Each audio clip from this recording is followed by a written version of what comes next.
우리 말씀 같이 봅시다. 마가복음 14장 1절로 11절입니다.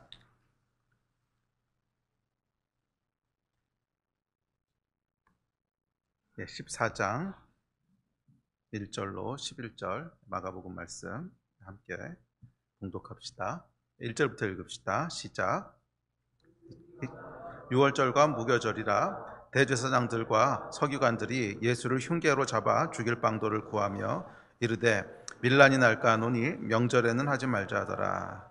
예수께서 베다니 나병 환자 시몬의 집에서 식사하실 때에 한 여자가 매우 값진 향유 곧 순전한 나드 한 옥합을 가지고 와서 그 옥합을 깨뜨려 예수의 머리에 부으니 어떤 사람들이 화를 내어 서로 말하되 어찌하여 이 향유를 300데나리온 이상에 팔아 가난한 자들에게 줄 수 있었겠도다 하며 그 여자를 책망하는지라. 예수께서 이르시되 가만두라. 너희가 어찌하여 그를 괴롭게 하느냐. 그가 내게 좋은 일을 하였느니라. 가난한 자들은 항상 너희와 함께 있으나 아무 때라도 원하는 대로 도울 수 있거니와 나는 너희와 항상 함께 있지 아니하리라. 그는 힘을 다하여 내 몸에 향유를 부어 내 장례를 미리 준비하였느니라. 내가 진실로 너희에게 이르노니 온 천하에 어디서든지 복음이 전파되는 곳에는 이 여자가 행한 일도 말하여 그를 기억하리라 하시니라.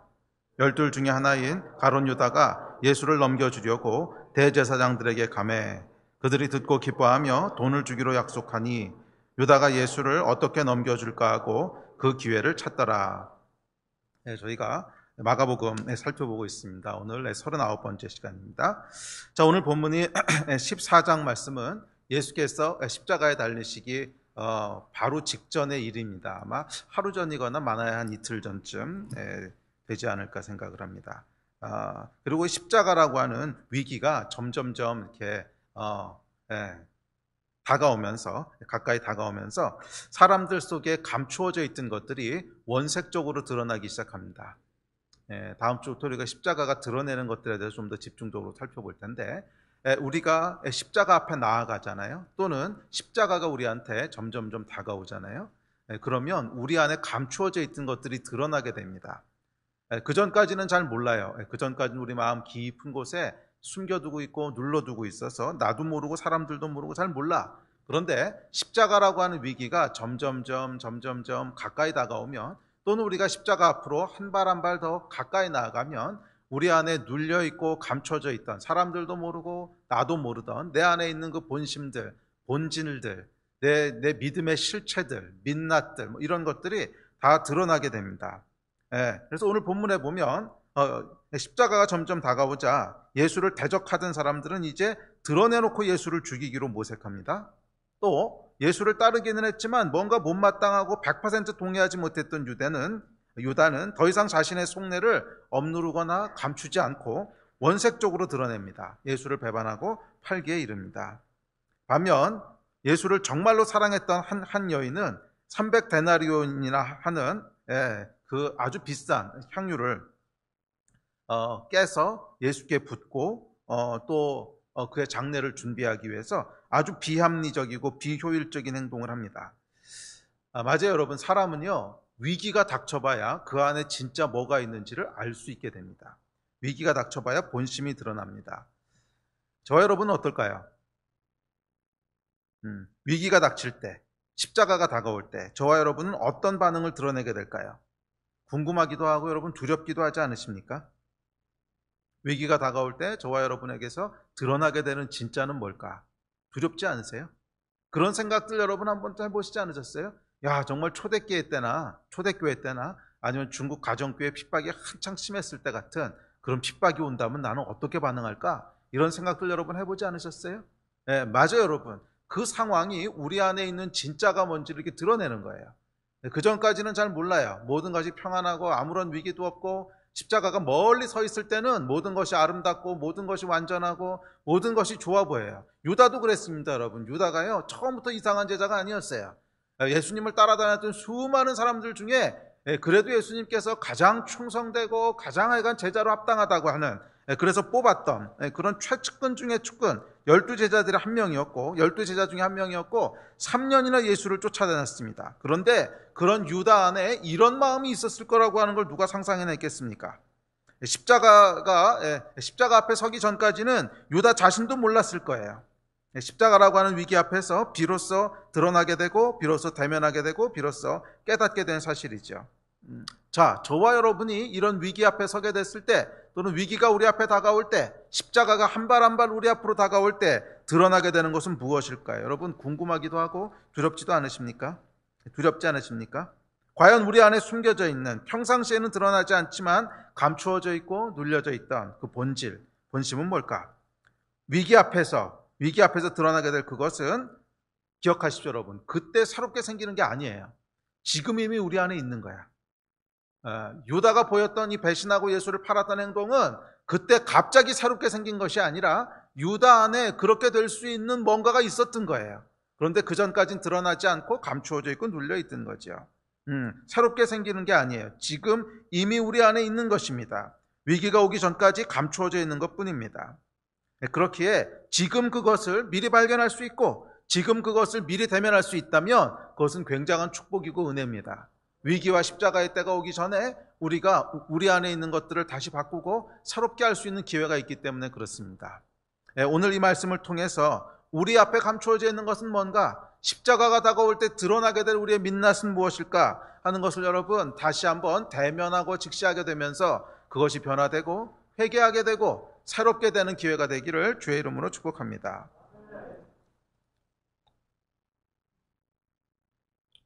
자, 그래서 오늘은 십자가의 위기 앞에서 드러나는 감추어진 본심이 무엇인지를 살펴보려고 합니다. 과연 내가 생각하는 예수를 따르는 것의 본질은 뭔가? 또 내가 믿고 있는 이게 믿음의 본질이야 라고 생각하는 그 본심은 뭔가? 어쩌면 나도 잘 모를 수 있어요. 어쩌면 사람들도 모를 수 있어요. 위기가 다가오기 전엔 잘 안 드러나니까. 그렇지만 그것을 우리가 끄집어내서, 말씀 앞에서 끄집어내서 내 안에 예수를 따른다고 하는 것, 그 본질은 무엇이라고 나는 생각하고 있나? 나는 믿음이라고 하는 것의 본질은 무엇이라고 생각하고 있나? 내 안에 있는 깊은 곳에 있는 그 본심들, 본질들, 내가 믿고 있는 믿음의 실체들을 끄집어내서 그것을 다시 한번 살펴보면서 좋은 것이라면 감사하고, 그렇지 않고 당황스러운 것이라면 주님 앞에서 다시 한번 것이 고침받고 새롭게 되는 그런 시간이 되기를 축복합니다. 성령께서 드러내시고 고치는 시간이 되기를 예수의 이름으로 축복합니다. 자, 오늘 본문에 보시면 이 십자가 위기 앞에서 드러나는 세 종류의 사람들이 등장합니다. 세 종류의 사람들이 그 안에 있는 민낯들, 본심들을 드러내면서 반응하기 시작하는데 세 종류의 사람입니다. 첫 번째 종류의 사람들이 있습니다. 그들은 위기가 오면 예수를 대적하고 죽이려는 사람들입니다. 1절, 2절이 이렇게 얘기합니다. 자, 1, 2절 같이 읽읍시다. 시작. 유월절과 무교절이라 대제사장들과 서기관들이 예수를 흉계로 잡아 죽일 방도를 구하며 이르되 밀란이 날까 하노니 명절에는 하지 말자 하더라. 이들은 여러분 어떤 종류의 사람들이냐면 처음부터 예수가 마음에 안 들었던 사람들이에요. 다만 사람들의 눈치를 보느라고 그냥 잠자코 있었던 것뿐이지. 이 사람들은 언제든지 기회만 오면, 사람들이 밀란만 일으키지 않을 것 같으면 예수를 대적하고 죽이려는 사람들입니다. 이 사람들은 여러분 하나님을 두려워하지 않습니다. 이들이 두려워한 것은 사람들의 반응이에요. 사람들의 민심이었을 뿐입니다. 예수를 잡아 죽일 그런 궁리를 하면서도 이게 정말 하나님이 원하시는 거야? 묻지 않습니다. 오로지 관심은 사람들의 밀란이 나지 않을까? 이게 유일한 관심이었어요. 위기 앞에서 여러분 저희가 어떤 모습을 드러내게 될까요? 그것은 저와 여러분이 진짜로 두려워하는 것이 무엇인지에 따라 결정됩니다. 하나님을 두려워하는 사람인가? 아니면 사람을 두려워하는 사람인가? 우리 안에 있는 이 본심은 여러분 위기가 다가올 때 내가 누구를 두려워하는 사람인가 하는 것을 진짜로 드러내는 거예요. 이 사람을 두려워하는 사람은 평상시에는 멀쩡할 수 있습니다. 굳이 나서서 교회를 핍박하거나 교회 불지르거나 이러지 않습니다. 그러나 위기의 때라고 하는 것은 뭐냐면 세상이 하나님의 사람들을 핍박할 때, 교회가 큰 위기 가운데 처하고 환난 가운데 처할 때, 그런 때가 오면 반드시 하나님을 핍박하는 편에 서게 된다는 거예요. 하나님을 대적하는 편에 서게 된다는 것. 왜냐하면 두려워하는 것이 밀란이니까. 하나님을 두려워하는 것이 아니라 사람들의 반응을 두려워하니까.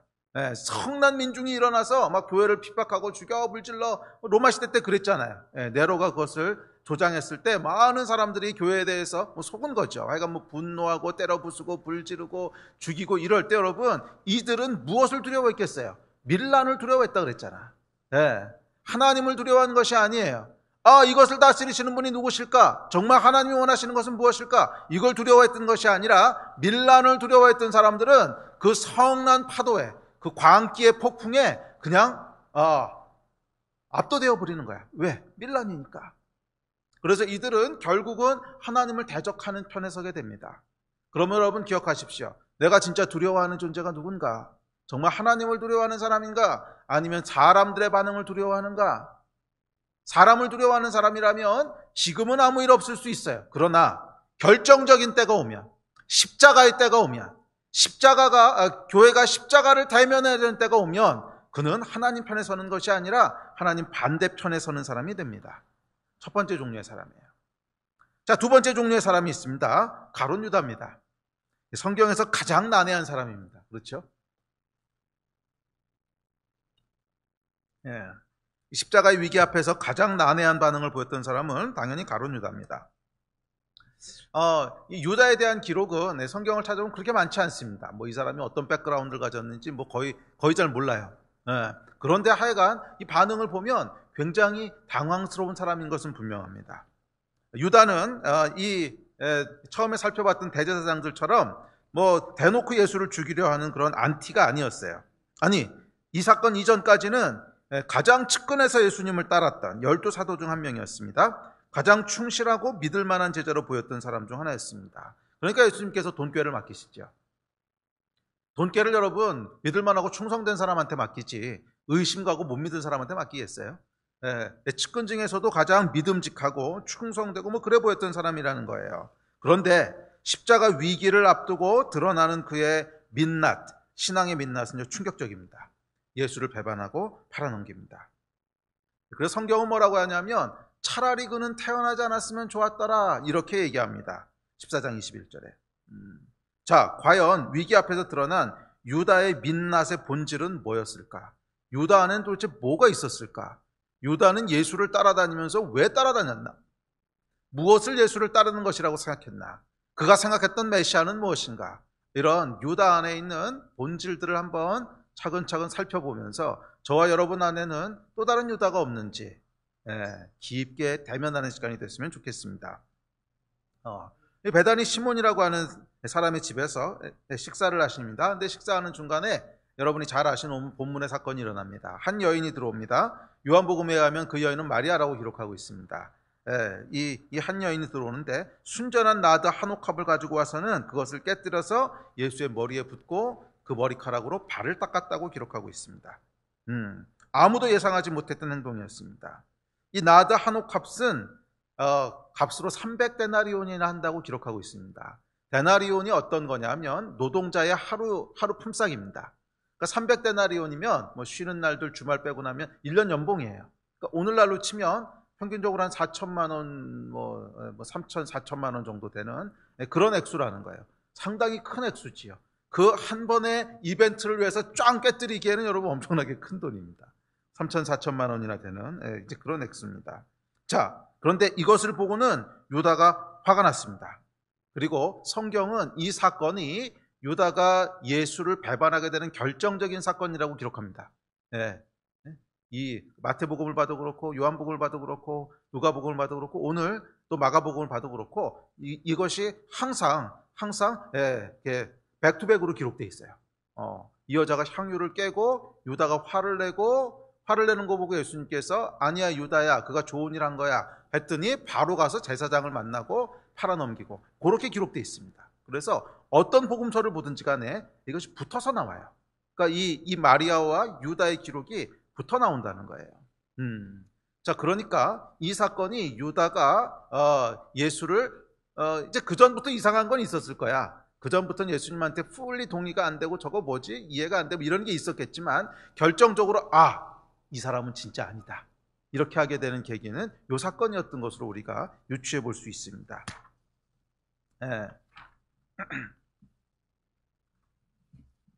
자, 유다가 이렇게 얘기합니다. 4절 5절입니다. 시작. 어떤 사람들이 화를 내어 서로 말하되 어찌하여 이 향유를 허비하는가? 이 향유를 300데나리온 이상에 팔아 가난한 자들에게 줄 수 있었겠소다 하며 그 여자를 책망하는지라. 요한복음은 이 화를 낸 어떤 사람이 유다라고 기록합니다. 요한복음도 한번 찾아볼까요? 시작. 마리아는 지극히 비싼 향유 곧 순전한 나드 한 근을 가져다가 예수의 발에 붓고 자기 머리털로 그의 발을 닦으니 향유 냄새가 집에 가득하더라. 제자 중 하나로서 예수를 잡아줄 가룟 유다가 말하되 이 향유를 어찌하여 300데나리온에 팔아 가난한 자들에게 주지 아니하였느냐 하니. 이 여인은 마리아였고 이 화를 냈던 어떤 사람은 가룟 유다라고 기록하고 있습니다. 자, 그렇다면 유다는 도대체 무엇 때문에 이 사건이 못마땅했을까요? 이유를 몇 가지 추측해 볼 수 있습니다. 첫 번째로 못마땅했던 이유는 효율적이지 않아 보였던 거예요. 유다는 여러분 계산에 굉장히 능했던 사람인 것 같습니다. 돈꾀를 맡았잖아요. 돈꾀를 맡았다고 하는 건 아주 현실적이고 계산에 능하고 이랬던 사람이라는 거죠. 효율적인 사람이었던 것을 추측해 볼 수 있어요. 그런데 이 효율적인 유다가 봤을 때 이게 너무 비효율적으로 보이는 거야. 아니, 그 비싼 향유를 깨뜨려서 예수께 붓는다고 뭐가 달라집니까? 그 한 번의 이벤트를 짠 해난다고 해서 나오는 아웃풋이 뭐야? 아웃풋이 아무것도 없는 거야. 그냥 짠한 향기 한 번 나고 다 사라져버리면 끝. 한 번의 이벤트. 그러니까 사역적으로나 사회적으로나 아무 보이는 아웃풋이 없어요. 그러느니 차라리 그 향유를 팔아서 300데나리온을 벌어가지고서 그 돈을 가지고 가난한 자들을 도우면 훨씬 좋은 것 아닙니까? 가난한 사람들도 도움을 받고 또 사역 홍보도 되고 사회적인 임팩트로 보나 뭐 사역적인 어떤 효율성으로 보나 당연히 그렇게 하는 것이 좋은 거야. 유다가 봤을 때 지금 이 여인이 했던 행동, 이 여인의 선택은 지극히 비효율적이고 아무 의미 없는 낭비처럼 보였습니다. 그래서 유다가 이 마리아를 책망합니다. 아니 그 비싼 향유가 있으면 가난한 자들을 돕는 좋은 일, 아웃풋이 있는 일에 쓰지 왜 허망하게 허비하고 그냥 꽝 깨서 버리면 그걸로 끝이잖아. 아무것도 남는 게 없잖아. 아무 효과도 없잖아. 왜 그렇게 허망하게 허비하고 낭비하느냐는 거죠. 그런데 예수께서 이상한 말씀을 하십니다. 6절에 보면 예수께서 이렇게 말씀하십니다. 시작. 가만두라. 너희가 어찌하여 그를 괴롭게 하느냐? 그가 내게 좋은 일을 하였느니라. 가난한 자들을 돕는 일, 그 좋은 일, 아웃풋이 있는 일보다 지금 이 여인이 한 일이 더 좋은 일이라는 거예요. 유다가 전혀 예상하지 못했던 말을 예수님이 하세요. 그가 더 좋은 일을 했다는 거야. 유다의 생각이 복잡하게 돌아가기 시작합니다.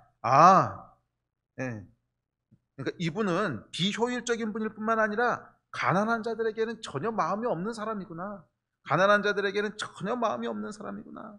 메시아라면 당연히 이 민족을 구원해야 되는데, 메시아라면 당연히 구제하고 선행하고 인권과 평등과 이 나라의 운명과 뭐 이런 이 세상을 정말 이 나라를 구원하고 바꾸려고 하는 그런 의지가 있어야 될 텐데, 그런 의지는 없어 보이고 이 사람은 보니까 자신을 향해서 표현되는 소모적인 신앙 표현, 아무 의미도 없는 일에 4천만 원을 낭비하는 광적인 열정을 좋은 일이라 칭찬하는구나. 소망이 없다. 그러고 유다의 마음이 흔들린 것 같습니다. 자, 그런데 여러분, 이 유다의 항변에서 아무 의미 없다고 생각하는 이 의미는 도대체 뭘까요? 당연히 그것은 가난한 자들을 구원하는 거예요. 그러니까 유다는 가난한 자들을 구제하는 것을 의미 있는 일이라고 생각했어요. 유다에게 의미 있는 신앙생활, 예수를 따름으로써 일어나고 또 경험하게 될 어떤 변화, 예수가 이 땅에 있음으로 말미암아 일어날 임팩트, 그것을 유다는 무엇이라고 생각한 거예요? 가난한 자들이 구제받고 소외된 자들이 도움을 받고 세상의 빛과 소금이 되고 사회적 약자들을 돕고 인권과 공의와 자주와 독립과 이 나라가 하여간 뭔가를 행함으로 세상을 좀 더 공의롭고 아름답고 살만하게 만드는 그런 결과가 있는 일, 그게 유다가 생각했던 의미고 그게 유다가 생각했던 예수를 따라갔을 때 기대하는 바였던 거예요. 그렇지 않습니까? 유다가 예수를 쫓아가면서 기대했던 것들은 이런 거라는 거야. 예수를 쫓아다니면 이 사람은 우리를 구원할 메시아야. 근데 그 구원의 의미는 뭐야? 이 땅을 조금 더 공의롭고 조금 더 살만한 곳이 되게 해줄 거야. 이 민족이 지금 로마의 압제 가운데 있는데 독립시켜서 우리의 인권도 다시 회복시켜주고 우리의 주권도 다시 회복시켜주고 가난한 자들도 좀 먹고 살만하게 되고 공의와 평등과 구제와 소외된 자도 없고, 그것이 여러분 유다가 예수를 따라다니면서 기대했던 목표 아니었습니까? 유다에게 있어서 신앙이란 그런 거였다는 거예요. 자, 이런 의미에서 이 여인이 했던 광적인 신앙행위, 그러니까 이건 진짜 광적인 거로 보이는 거야. 아무 의미 없는 일.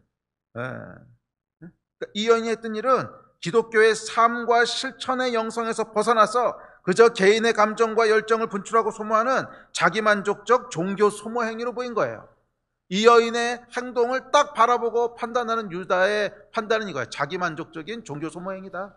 자기만족이라는 건 뭐예요? 뭔가 종교적인 그런 감정과 열정과 이런 만족을 얻고 싶어서, 뭔가 종교적인 만족을 얻고 싶어서 자기를 만족시키기 위해서 행하는 소모적이라는 건 뭐야? 별로 아웃풋이 없어 보이는, 아무런 아웃풋도 없어 보이는 소모적인 종교 행위를 했다는 거야. 그래서 못마땅해서 꾸짖은 거예요. 아니, 예수를 따르는 정말로 제대로 된 성숙한 크리스천이라면 삶과 실천의 영성을 통해서 가난한 자들을 돕든지 세상을 변화시키든지 공의를 실천하든지 해야 되는데, 네가 지금 하는 행동은 뭔 줄 아느냐? 삶과 실천의 영성에선 전혀 벗어나서 그냥 자기만족적인 종교 소모 행위야. 이게 유다가 이 여인의 행위를 규정한 거였어요. 적어도 유다에게는 예수께 직접적으로 드려지는 종교적이고 소모적인 행위보다 가난한 자들을 챙기는 삶과 실천이 있는 영성이 더 중요하고 본질적인 신앙행위로 보였습니다. 물론 요한복음에 보면 유다가 돈 욕심도 있었다고 기록합니다. 돈 욕심도 있었다고 기록하긴 해요. 자, 어찌되었든지 간에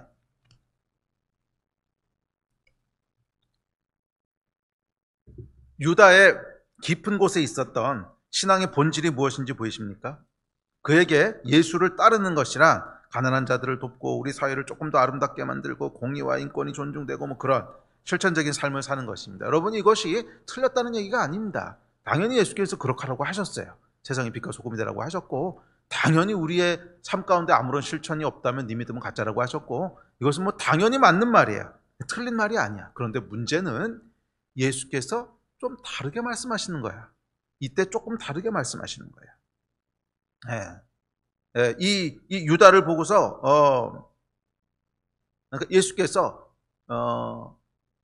유다가 아니라 마리아가 행했던 이 행위를 좋은 일이라고 하시는 거예요. 좋은 일. 그간에게 좋은 일을 했다는 거야. 좋은 일을 했을 뿐만이 아니라 복음이 전해지는 것은 어디든지 이 여인이 했던 일도 함께 전하라는 거야. 왜? 복음의 본질이 그 안에 있다는 거야. 그렇지 않습니까? 이 여인이 그냥 향유된 사건이 모든 복음이 전해지는 곳에 전해져야 될 만큼 그런 게 아니잖아요. 왜 모든 복음이 전해지는 것이 이것도 함께 전하라고 하셨어요? 복음의 본질이 뭔지를 이 여인이 지금 행했다는 거야. 복음의 본질이 뭔지를 이 여인이 행했다는 거야. 그래서 복음이 뭔지를 명확하게 하기 위해서 복음이 전해지는 곳마다 이 여인이 행한 일도 같이 전하라는 거야. 그게 복음이라는 거야. 자, 이 말을 듣고 유다의 마음이 더 복잡해지기 시작합니다. 아니, 이 사람 뭐지? 아니, 이 사람 나르시스트인가? 예수에 대한 믿음이 흔들립니다. 합리적인 유다에게 예수는 지극히 자기중심적인 존재로 보이기 시작합니다. 가난한 자들, 구제, 인권 이런 실천적이고 사회적인 선보다 자기를 위해서 쏟아지는 종교적이고 소모적인 어떤 헌신적인 행위를 더 좋은 일로 여겨. 그렇지 않습니까? 아니, 그 돈 가지고 가난한 자들을 돕는 게 더 좋은 일이라고 하셔야 될 것 같은데, 그렇지 않고 지금 여기서 일어난 일은 뭐야? 아무것도 없잖아. 4천만 원에 대한 엄청난 돈을 예수한테 종교적이고 소모적인 자기만족적인 어떤 그걸 가지고 쫙 깨뜨렸는데 허허허 좋은 일이다 이러고 있는 것처럼 보이는 거야. 이거 뭐지? 아주 자기중심적인 사람이고 혹시 나르시스트 아니야? 신뢰가 흔들리기 시작합니다.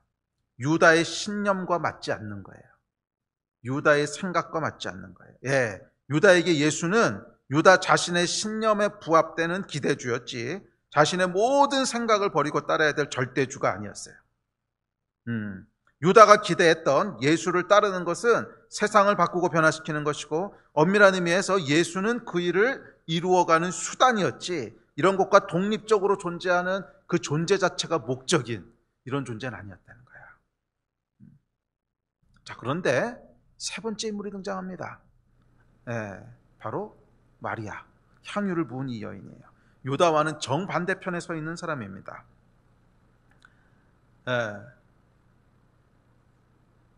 어느 날 예수께서 이상한 말씀을 하시기 시작하십니다. 죽을 거라는 거예요. 아니, 그전에는 그런 말씀이 없으셨는데 어느 날부터 죽을 거다. 십자가에서 죽을 거다. 이 말씀을 하시기 시작합니다. 그런데 참 이상한 것은 이 얘기를 모든 제자들에게 하셨는데 아무도 걱정하거나 아무도 어떡하지 이러는 사람이 없는 거예요. 참 이상해요. 그런데 이 여인만은 그 소리를 그냥 흘려들을 수가 없었어요. 흘려들을 수가 없어요. 왜냐하면 마리아에게는 예수님의 존재 그 자체가 그녀의 목적이었거든. 존재 자체가 목적이었어. 예수를 통해서 이루어질 더 나은 세상, 가난한 자들이 살만해지는 거, 마리아는 그런 거 잘 몰라요. 예수를 통해서 또 제자들은 그런 마음도 있었잖아.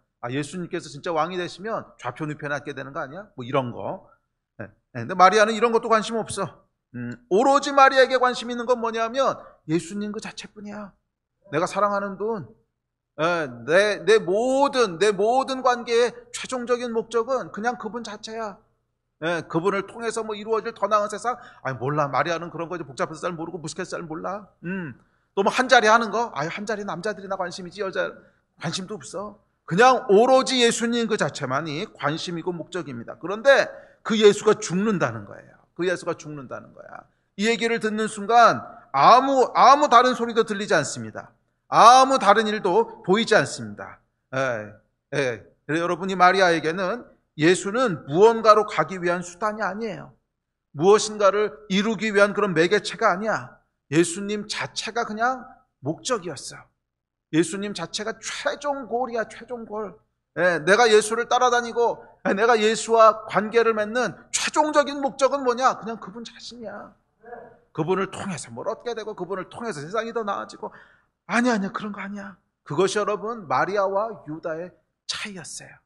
그것이 마리아와 변화받기 전 제자들의 차이였어요. 여러분 유다에게 예수는요 그의 신념, 분명히 유다에게는 신념이 있었던 것 같아요. 더 나은 인격, 더 좋은 세상을 만드는 뭐 그런 길이고 수단이었어요.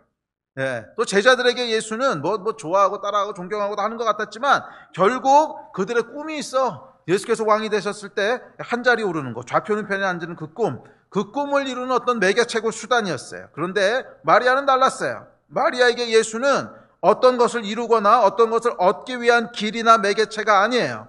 마리아에게 예수는 예수님 자체가 최종 목적이야. 최종 목적이야. 예수라는 존재 자체가 마리아가 원하는 전부였습니다. 그것뿐이야. 끝. 그런데 그 존재가 지금 죽는다는 거야. 그 존재가 지금 죽는다는 거야. 염려가 됩니다. 걱정이 됩니다. 잠도 오지 않습니다. 계속 눈물이 납니다. 아이고 이거 어떻게 하지? 아이고 죽으신다는데 어떻게 하지? 이상하게 아무도 거기에 대해서는 관심을 안 가져. 아무도 준비하는 사람도 없어. 며칠을 아마 못 잤을 거예요. 아마 이 마리아가 여러분 향유 들고 나오기 전에 며칠을 못 자지 않았겠어요? 그게 여러분 뭐 1, 200만 원짜리도 아니고 한 3, 4천만 원 하는 건데 그걸 깰 정도면 여러분 굉장히 고민도 많이 하고 뭐 앓고 끙끙거리고 잠도 못 자고 그랬을 거예요. 그런데 직감적으로 알았어요. 6월절에 돌아가시는구나. 뭐 직감이 아니라 그렇게 말씀하셨죠. 6월절에 돌아가실 거라고. 6월절에 돌아가시는구나. 시간이 다 된 거야. 시간이 다 됐어. 말릴 수도 없는 것 같고 막을 수도 없는 것 같고 시간은 다가오고 뭘 해야 되지? 뭘 해드릴 수 있지? 죽으신다는데 이제 이 땅을 떠나신다는데 떠나시기 전에 뭐라도 해드릴 수 있는 거 없을까? 뭐라도 드릴 수 있는 거 없을까? 맞아. 내 제일 소중한 거, 내가 제일 아껴왔던 거 그거 드리자. 그래서 정성껏 모았던 향유를 들고 나가서 옥합을 깨고 그 머리에 붓습니다. 그리고 그 발에 붓습니다. 여러분, 유대인 여인들에게 이 향유라고 하는 것은 결혼 준비금입니다. 그래서 아주 어렸을 때부터 수입이 조금씩 생기면은 조금씩 향유를 사가지고 모았다가 결혼할 때 쓰는 거예요. 네. 그런데 300데나리온이나 모았다고 하는 거 보면 평생 모은 거예요. 이거는 평생 모았던 돈입니다. 네. 근데 그것을 부어서 예수께 붓습니다. 그게 그녀가 죽으시려는, 세상을 떠나시려는 예수께 드릴 수 있는 최선의 것이었습니다. 여러분, 저와 여러분에게 예수님은 어떤 존재입니까? 저와 여러분에게 기독교는 어떤 종교입니까? 기독교는 무엇이고 신앙은 무엇입니까? 정말 살아계신 예수님과의 인격적인 관계입니까?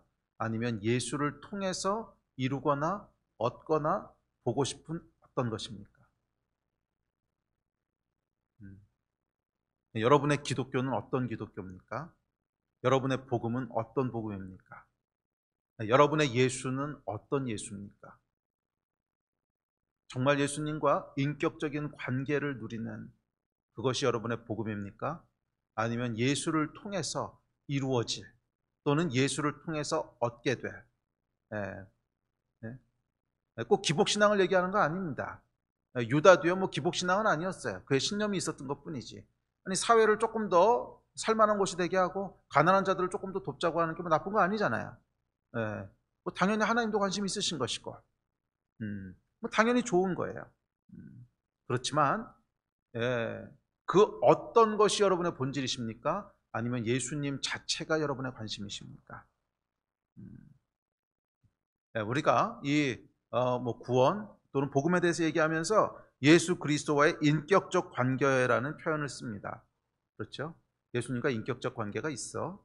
인격적으로 만났어. 뭐 이런 표현에 익숙하고 잘 사용합니다. 자, 그런데 여러분, 인격적 관계라고 하는 게 무슨 뜻일까요? 인격적 관계.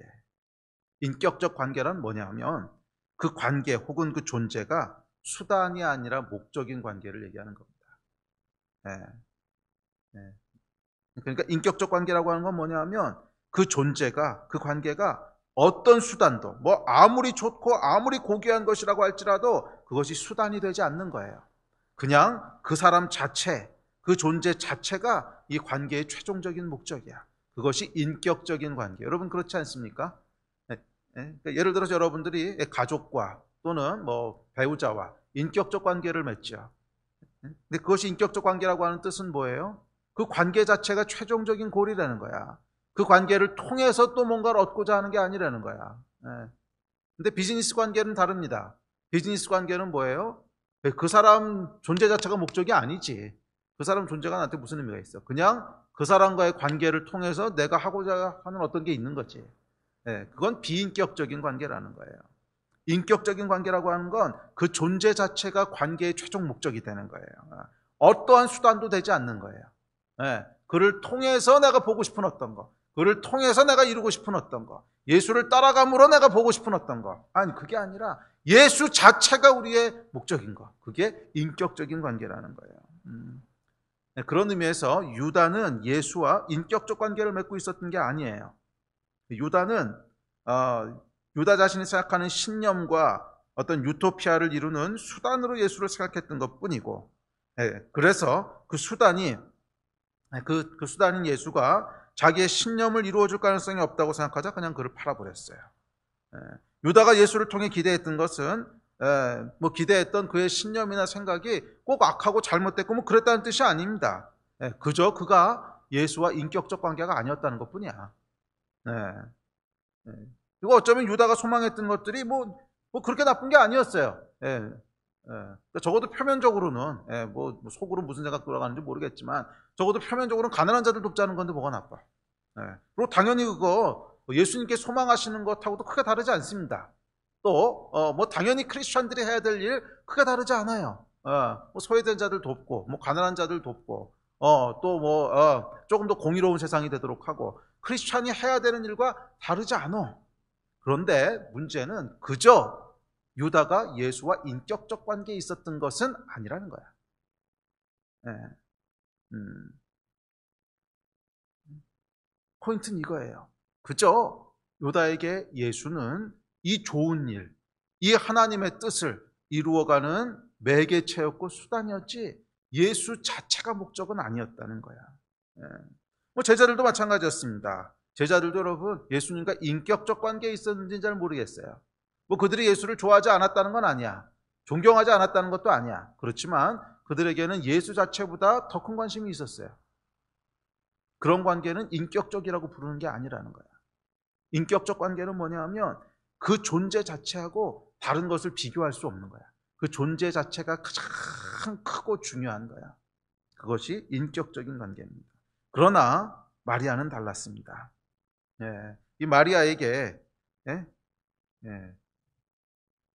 마리아에게 예수를 따르는 것, 마리아에게 예수를 믿는 것은 무언가를 이루기 위한 수단이 아니었어요. 마리아에게 예수는 그냥 목적 그 자체였습니다. 존재 자체가 목적이었습니다.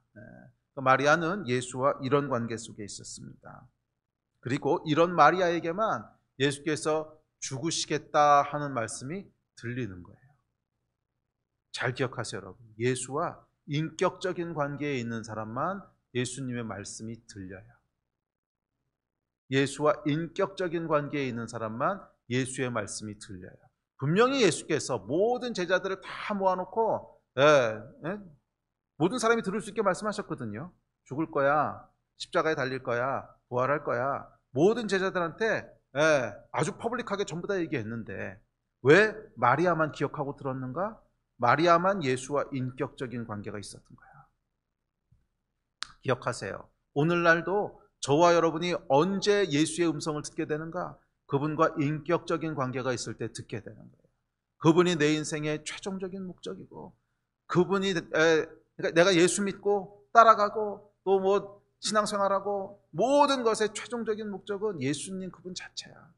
그분을 통해서 뭔가 이루게 되고 뭐 더 좋은 세상을 내고 어쩌고 저쩌고 다 좋은 일이지. 다 좋은 일이고 옳은 일이고 해야 될 일이지만 그건 다 두 번째, 세 번째 얘기고 그건 그냥 그렇게 따라가다 보면 결과적으로 나타나게 되는 얘기들이고 그것이 나의 목적은 아니라는 거야. 그것이 나의 목적은 아니라는 거야. 나의 목적은 예수님 그분 자체야. 나의 관심은 예수님 그분 자체야. 예수 그리스도라고 하는 그 인격, 그분 자체가 내가 예수를 따라가는 이유고 예수를 믿는 이유고 예수를 섬기는 이유야. 그렇게 해서 내가 뭐 조금 더 선한 행동을 하게 되고 조금 더 뭐 공의롭게 살게 되고 어쩌고 저쩌고 하는 것들은 그 예수님을 따라가다 보니까 나타나는 결과지. 그 결과가 목적을 대신할 수 없다는 거예요. 아주 미묘한 차이입니다, 여러분. 다 옳은 말 하는 거거든. 틀린 말 하는 거 아니잖아요. 뭐 공의롭게 살자, 뭐 긍휼을 가지고 살자, 가난한 자들 돕자. 틀린 말 아니고 분명히 이사야에서도 여러 번, 성경에서도 여러 번 강조했던 얘기고 당연히 하나님이 원하시는 것이고 세상의 빛과 소금이 되라 예수께서 직접 말씀하셨고 당연히 다 좋은 일들이지. 그런데 여러분 좋은 일에 속지 말아야 돼요. 결국 유다도 좋은 일에 속은 거거든. 이 좋은 일이 예수 자체를 대체해버렸어. 예수와의 인격적인 관계를 대체해버렸어. 살아계신 인격이신 예수님과의 관계가 아니라 무엇을 해야 되고 하지 말아야 되는 종교와 윤리와 양심과 의무와 도덕과 이런 비인격적인 것들이 예수라고 하는 정말 살아계신 그 한 분 인격과의 관계를 대체해버린 거야. 이 인격적인 관계가 여러분 있으십니까? 예수님의 사랑 때문에 감격해서 울고 그 은혜 때문에 막 고마워서 어쩔 줄을 모르고 예수님 그런 마음이 막 따뜻해지고 좋아지고 와 예수님만 생각해도 야 그분 너무 좋아. 이 예수님 자체에 대한 인격적인 관계가 있어요. 오늘날 여러분 너무나 많은 크리스천들과 너무나 많은 기독교가 예수를 다른 것으로 대체해버리지 않았습니까? 예수와의 인격적인 관계를 해야 되는 의무와 비전과 목표와 선행과 구제와 공의와 인권과 틀린 얘기는 아니야. 다 좋은 것들이야. 그런데 예수님이라고 하는 이 한 분 인격, 그분과의 사랑의 관계를 이런 것들로 대체해버리지 않았냐는 거예요. 적어도 오늘 본문은 이 두 가지를 대조적으로 보여주고 있지 않습니까? 유다와 마리아의 반응을 통해서. 인격적인 관계를 여러분 맺고 계십니까? 예수와 인격적 관계가 있다는 게 뭐예요? 적어도 인격적 관계라는 건 죽는다 그러면 걱정되고 슬퍼하는 거야. 제자들은 여러분 죽는다는데도 아무도 슬퍼하지도 않고 아무도 걱정하지도 않아. 오로지 아유 죽으시면 그 다음에 어떻게 하는 거지? 죽으시면 그 다음에 우리는 어떻게 되는 거지? 이딴 것만 생각하고 있지. 예수께서 죽으신다는 것에 대해서 아무도 염려하고 슬퍼하지 않아요. 여러분, 인격적인 관계는 예수께서 죽는다 그러면 슬퍼하는 거예요. 그리고 인격적인 관계는 죽는다 그러면 걱정되고 마음이 아프고 잠이 안 오는 거야. 그리고 인격적인 관계는 기쁘다 그러면 나도 기쁘고 신나고 막 흥분되는 거예요. 그리고 인격적인 관계는 내가 잘한 것이 있으면 막 그분께 가가지고 보여드리고 싶고 자랑하고 싶고 알려드리고 싶은 거야. 또 잘못한 것이 있으면 인격적인 관계는 마음이 아프고 미안해서 어쩔 줄 모르는 거야. 인격적인 관계는 내 제일 좋은 것, 가장 좋은 것을 막 드리고 싶고 주고 싶고 먹여드리고 싶고 이런 게 인격적인 관계. 여러분 그렇지 않습니까? 정말 사랑하는 이 가족이나 아이를 낳거나 이러면은요, 이 아이에게 막 좋은 거 있으면 입혀주고 싶고 먹여주고 싶고 예쁜 거 주고 싶고 막 그렇잖아. 그게 뭐야? 인격적인 관계인 거야. 그리고 이 인격적인 관계가 우리의 신앙의 핵심이고 본질이라는 거예요. 성경은 이것을 사랑이라 그랬어. 그래서 성경이 뭐라 그래요? 결국 신앙의 핵심은 딱 두 개라는 거야. 하나님을 사랑하고 이웃을 사랑하라는 거야. 복음의 핵심 가운데는 뭐 선행을 많이 하고 구제를 많이 하고 공의롭게 해서 그건 다 그냥 결과들이야, 결과들. 그거 하는 것이 복음이라고 말씀하지 않았어. 모든 율법과 모든 복음에 적어도 우리가 예수를 믿고 따라가는 이 모든 기독교의 가장 핵심은 뭐냐 하면 하나님을 사랑하고 이웃을 사랑하라는 거야. 하나님을 수단으로 삼지 말고 이웃을 수단으로 삼지 말라는 거야. 하나님과 인격적인 관계를 가지며 이웃과 인격적인 관계를 가지라는 거야. 그 존재 자체가 나에게 가장 큰 관심이고, 그래서 그 존재가 아프다 그러면 나도 막 아픈 것 같고, 그 존재가 죽는다 그러면 나도 걱정되고 막 잠도 못 자고, 그 존재가 정말 기쁘다 그러면 나도 막 기쁘고, 이게 여러분 인격적인 관계예요. 이것이 아니라 그 존재 자체가 존재를 넘어서 내가 그것을 통해서 뭔가 보고 싶은 게 있어. 뭔가 완전한 사회가 되는 걸 보고 싶어. 그러니까 우리 나라와 사회가 조금 더 공의롭고 정의롭게 되는 걸 보고 싶어. 아니면 내가 조금 더 영적이고 나은 사람이 되고 싶어. 이런 거라도. 하여간 고귀하고 좋고 다 그런 것들이야, 다. 좋은 것들이야. 아무리 좋은 거라고 할지라도.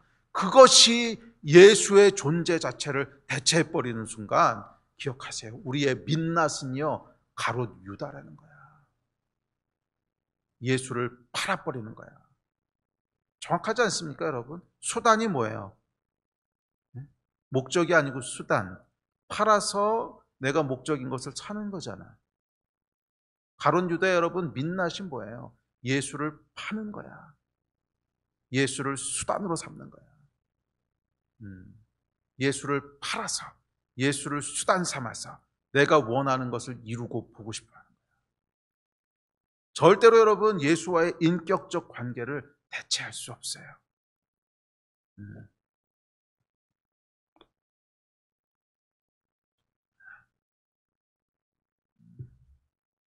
그래서 인격적 관계라고 하는 것은 적어도 몇 가지 특징이 있습니다.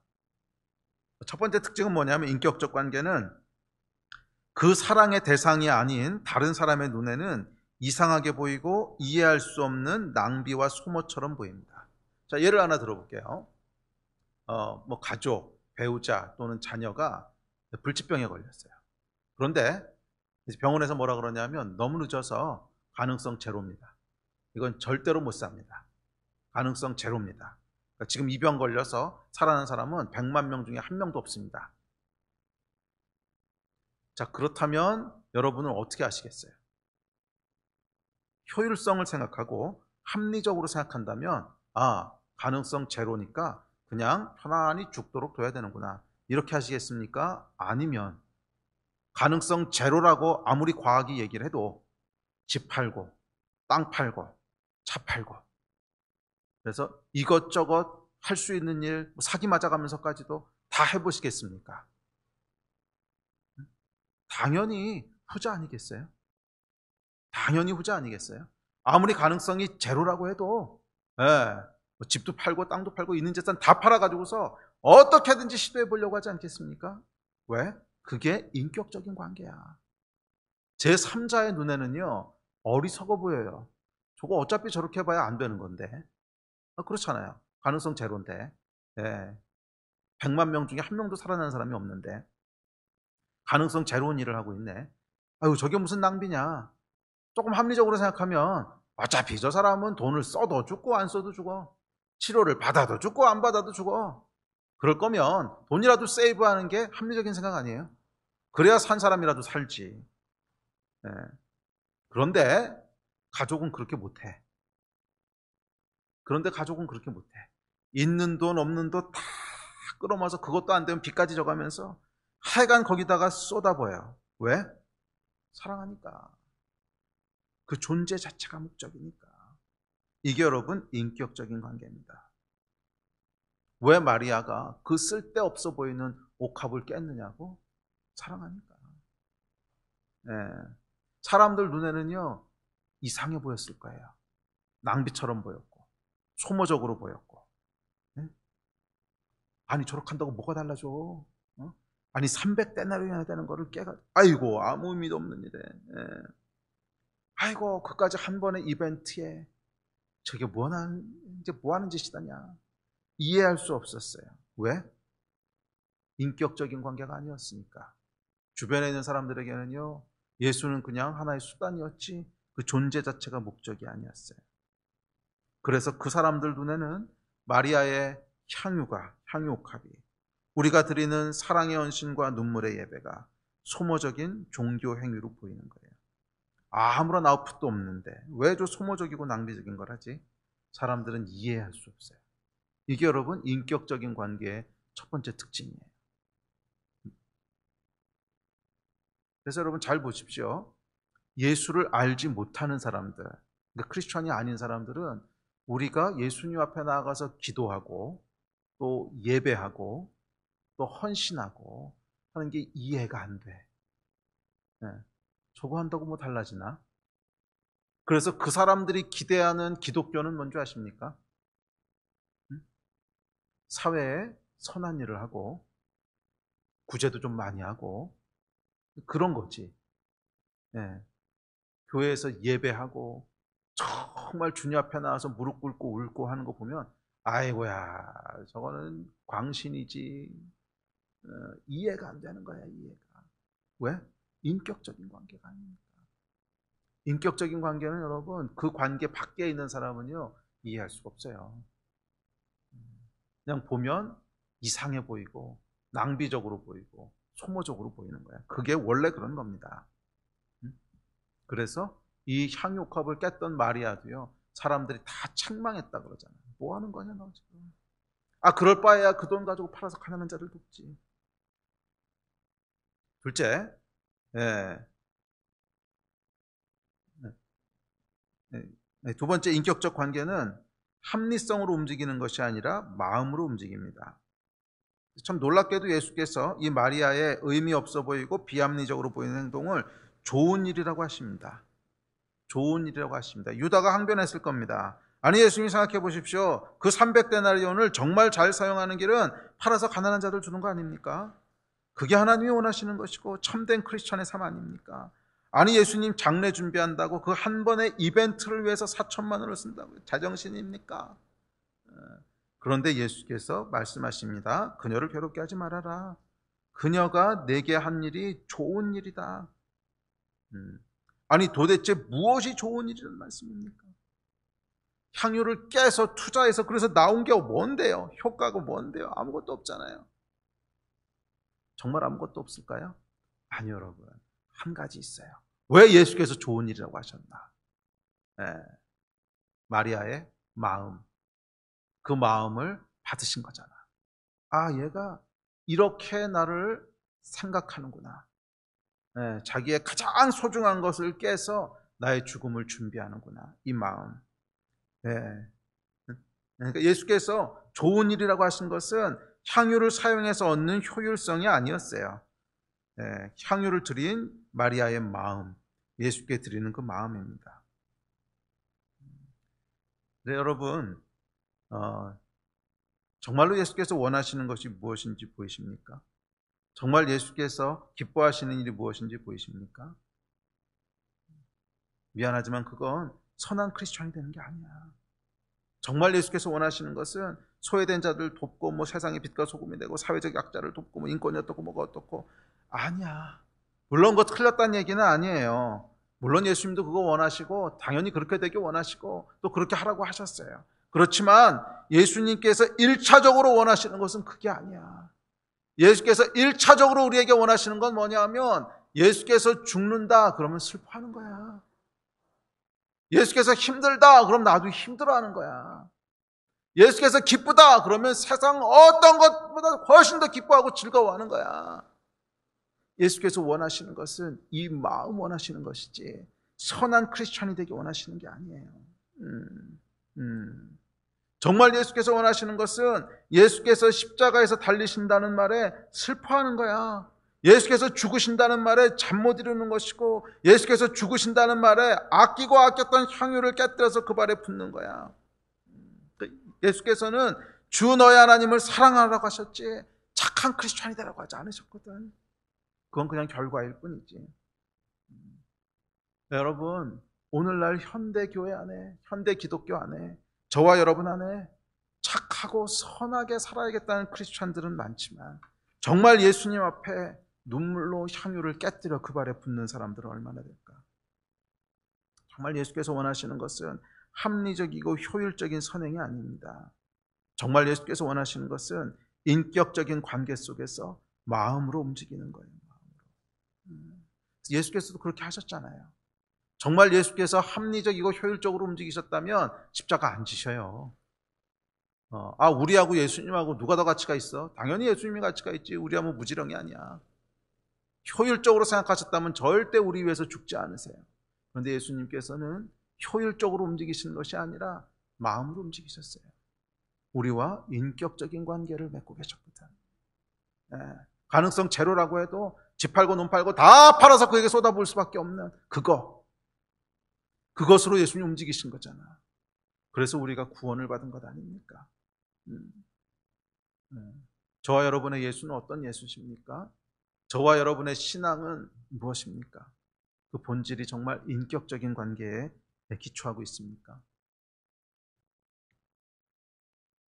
저는 이 향유옥합을 볼 때마다 제가 처음에 목회 시작할 때 생각이 나요. 왜냐하면 그때 이 말씀을 가지고 하나님이 저에게 도전을 하셨던 거거든요. 미국에서 박사학위를 마치고 이제 목회를 한다고 했을 때 많은 분들이 말리고 반대하셨습니다. 정말이에요. 많은 분들이. 그중에 이제 목사님들도 많이 계셨는데 그때 한 목사님이 저에게 불러서 그렇게 말씀하셨어요. 야, 너는 왜 그렇게 인생을 낭비하냐? 왜 그렇게 낭비하면서 살려고 그러냐? 네가 받은 학위가 어떤 학위인 줄 아냐? 아무나 받을 수 없는 건데 좀 효율적으로 생각해라. 효율적으로. 그거 이렇게 다 그냥 두는 게 아깝지 않냐? 목사는 너 말고도 할 사람 많어. 진짜 제가 들었던 얘기예요. 그때 목사님이 그러셨어요. 목사는 너 말고도 할 사람 많어. 그런데 네가 받은 학위는 아주 소수의 사람들밖에 없잖아. 그걸로 주님께 영광 돌릴 수 있지 않겠냐? 뭐 대학에 가서 가르칠 수 있는 사람 그렇게 많지 않은데 네가 그걸로 영광 돌릴 수 있지 않겠냐? 주의 영광을 위해 더 효과적이고 더 효율적인 것에 사용할 것이 옳지 않겠냐? 그런데 물론 저를 위해서 해주신 말씀이에요.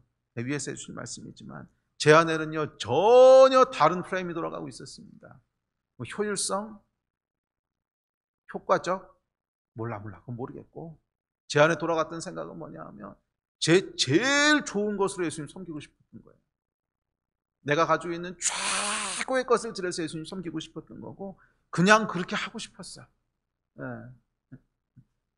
그러니까 물론 예수님께서 저를 그걸로 초청하시고 부르셨지만 초청하시고 부르실 때 내가 가진 제일 좋은 것을 예수님 들여서 섬기고 싶었고 최고의 것을 예수님께 들여서 섬기고 싶었고 그거 말고 없었어요. 그거 말고 없었어.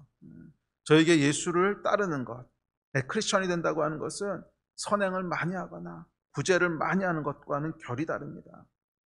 효율적이고 고귀한 삶을 사는 것하고도 결이 다릅니다. 인류를 위해서 인류애적인 삶을 살고 선행과 구제, 아니요, 그것도 아니에요. 오히려 그런 측면에서는 좀 비효율적이고 낭비인지도 모릅니다. 그러나 저에게 예수를 따른다는 것은 그냥 예수님께 좋은 걸 드리고 싶은 거예요. 됐지? 그냥 예수님께 좋은 걸 드리고 싶은 거예요. 잘 값진 걸 드리고 싶고, 잘 좋은 걸 드리고 싶고. 왜? 너무 감사하니까. 예수께서 나에게 제일 좋은 걸 주셨잖아요. 십자가에서 구원하셨잖아요. 그 은혜가 제 안에 있기 때문에, 그 은혜에 대한 감격과 울컥함이 있기 때문에 그냥 드리고 싶은 거예요.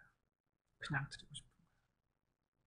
예, 여러분, 예수를 믿고 따르는 것은 마음으로 움직이는 거지 머리로 움직이고 계산하는 거 아닙니다.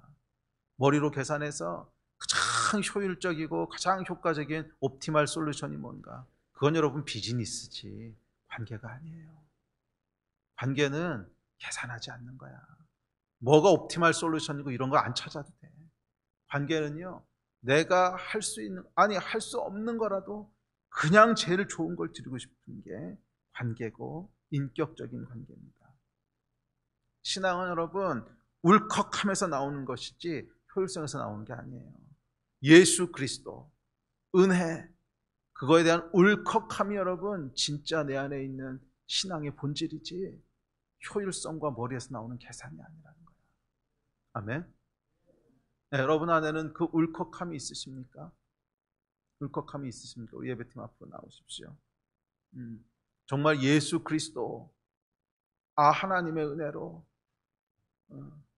세상을 이처럼 사랑하사, 그 얘기를 들을 때 여러분 뜨거운 것이 이렇게 올라오는 것이 있지 않으십니까? 네. 제 안에는 여러분 정말 예수 믿은 지 35년이 지났어도 하나님의 은혜, 예수 그리스도, 그 얘기만 들으면요 뜨거운 게 이 안에서 이렇게 올라와요. 뜨거운 게. 네. 무슨 효율성이 어떻고 합리성이 어떻고, 그건 다 두 번째 세 번째 얘기고, 다 두 번째 세 번째 얘기고, 가장 먼저 올라오는 것은 제 안 깊은 곳으로부터 울컥하는 뜨거운 게 올라와요. 와, 그렇지 하나님의 은혜. 그리고 그 울컥하며 그냥 드리고 싶은 마음이에요. 더 드리고 싶고, 더 드리고 싶고, 또 드리고 싶고, 더 잘해드리고 싶고, 더 예수님께서 높임 받으셨으면 좋겠고, 예수의 이름이 이렇게 칭찬을 받고 높아지는 거 보고 있으면 막 너무 좋아서 어쩔 줄 모르겠고, 그냥 그게 제 안에 있는 본심이에요. 여러분 안에도 똑같은 이 울컥함과 불이 있지 않으십니까? 그것이 여러분 마리아와 유다를 가르는 차이였어요. 유다 안에는 여러분 좋은 비전이 있었을지 몰라요. 건전한 신앙관이 있었을지 몰라요. 삶과 신앙을 분리시키지 않으려고 하는 어떤 처절한 노력이 있었던 것 같기도 해요. 그러나 It's not enough. It's not enough. 그건 그냥 결과적으로 나오는 일들이지, 그 생명을 진짜로 살아있게 하는 건 뭐냐면 이상도 비전도 아니야. 생명을 정말로 살아있게 하는 것은 예수께서 죽으신다고 하면 슬퍼하는 거야. 예수께서 죽으신다고 하면 슬퍼하는 거야. 이 안에서 울컥함이 올라오는 거야. 울컥함이. 뜨거운 게 올라오는 거야. 드리고 싶고, 더 드리고 싶고.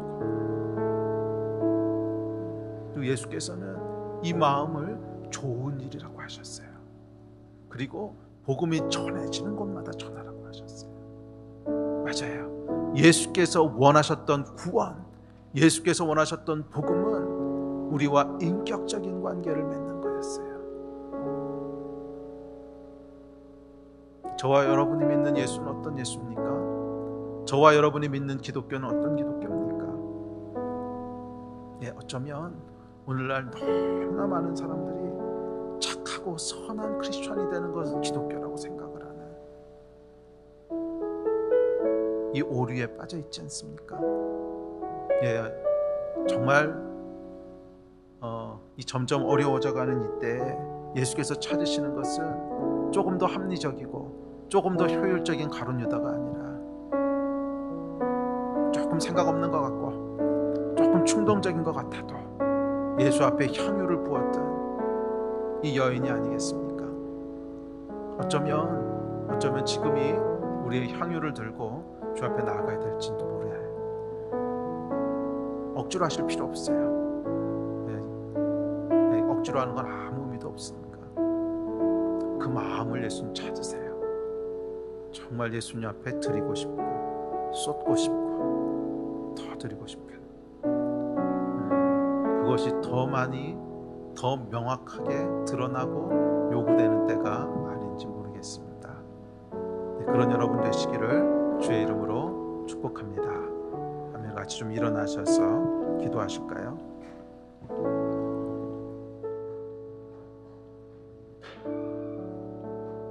우리 가정에서 예배 드리시는 분들은 일어나시든지 아니면 무릎을 꿇으시든지 우리 함께 좀 기도하고 예배합시다. 우리 기도하고 예배할 때 하나님, 제가 다른 어떤 것도 아닙니다. 오직 예수 그리스도 당신 자신이십니다. 저희의 모든 것을 다 드리고 모든 것을 다 쏟아도 기쁘고 또 기쁜 것은 예수님이 내 인생의 목적이시기 때문입니다. 다른 아무것도 아닙니다. 그것을 통해서 어디로 아니요, 예수님 자신이 내 인생의 목적이십니다. 오늘 그 언약이, 그 고백이 정말 성령 안에서 다시 한번 갱신되는 시간이 될 것입니다. 우리 함께 좀 기도합시다. 기도할 때 각 가정 가운데 성령께서 찾아가시고 또 이곳에 성령께서 임하셔서 우리 안에 인격적인 관계가 회복되게 하시고, 그 일이 성령께서 하시는 일이거든요. 그래서 성령 없는 기독교는요, 결국 비인격적인 기독교가 될 수밖에 없어요. 성령께서 우리 안에 예수님과의 관계를 갱신하시고 인격적인 관계가 되게 하시는 거예요. 하나님, 그 언약의 갱신이 지금 일어나게 하여 주십시오. 우리 안에 예수 그리스도를 향한 마음들이 다시 한번 회복되게 하여 주시고, 은혜에 대한 감격과 울컥함들이 다시 올라오는 시간이 되게 하여 주시옵소서. 성령 없이 행해지는 기계적이고 종교적이고 윤리적인 삶이 아니라 성령 안에서 행해지는, 사람들 눈에는 낭비고 사람들 눈에는 자기만족적인 종교 소모 행위로 보일지라도 예수 앞에 향유를 쏟아붓는 이 놀라운 역사가 회복되게 하여 주시옵소서. 이 하나님 기뻐하시는 일들이 다시 회복되게 하여 주시옵소서. 예수의 마음을 움직이는 일들이 회복되게 하여 주시옵소서. 마음들이 움직여지게 하여 주시옵소서. 우리 안에 마음들이 움직여지게 하여 주시옵소서. 주여, 세 번 부르짖고 합심하여 기도하겠습니다. 주여.